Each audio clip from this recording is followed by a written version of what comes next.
Think about who's moderating this debate. This should be Tucker Carlson, Joe Rogan, and Elon Musk. We'd have 10 times the viewership, asking questions that GOP primary voters actually care about and bringing more people into our party.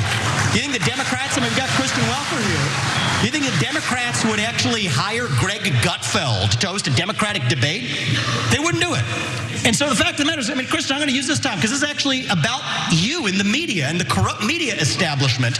Ask you, the Trump-Russia collusion hoax that you pushed on this network for years, was that real or was that Hillary Clinton made up disinformation? Answer the question. Go. Mr. Ross. This is how we get our country back. We need accountability because this media rigged the 2016 election.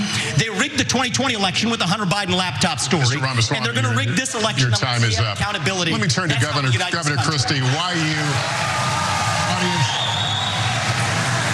audience, let's not do this. So look, strategically, it makes a lot of sense for him to do that because everyone who has any chance of voting for him already despises the media. They have somehow convinced themselves that Kristen Welker and Lester Holt are rabid left-wingers. That doesn't make sense to me. And we need accountability. We can't, have these debates being moderated by people who make big mistakes. We need people with an unimpeachable track record when it comes to the news, like Tucker Carlson, Joe Rogan, and Elon Musk. They would never make a big consequential mistake or spread misinformation willingly over and over and over again for their own financial advantage. Anyway, look, again, none of the people who might vote for him are going to think about how utterly ridiculous that premise is. And the moderators, by the way, were not ready to be attacked. Kristen Welker just sort of grinned through it, had no response to that. I don't know what she could have said, but what did you guys make of that? Yeah, attack? this is the thing. This is what Vivek does. And it goes with that moment, and maybe the previous ones, maybe some other debates. Vivek creates these moments that you remember for that moment. And once that moment is passed, once he's done insulting or someone gets into a fight with him and go, oh man, someone's fighting, Vivek's getting into it and he's going really fast.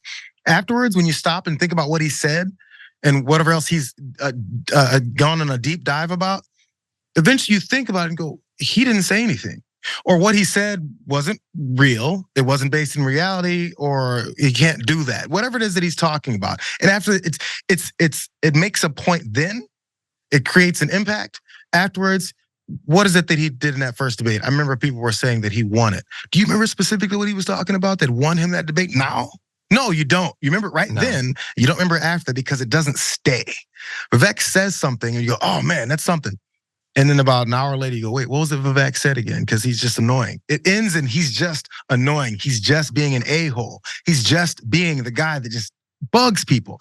And he knows he bugs Nikki Haley more than anybody else. So he keeps bugging her because that gets him attention. As you said, Brett, from the beginning, maybe all he's looking for is the attention to then sell the books or be a consultant or do anything else he's trying to progress his next level of his political career to make more money off of suckers.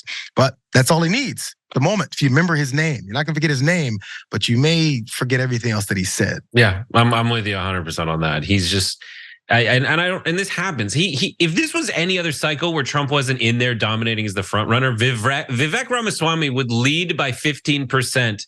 2 months ago, he would lead the way Ben Carson did, and Herman Cain, and all of them had their moment in the sun. Mike Gravel, even like these guys went into the lead for a while because they were that guy Ron Paul had those moments where like that guy, just it takes so little. I mean, and in the end of it, there's not many moments from debates that anyone remembers, but you do remember what you, as you said, think about them. And there are many, many debates, and there should be, and there have to be, whether it's Republican or Democratic Party, whether there's an incumbent or not an incumbent.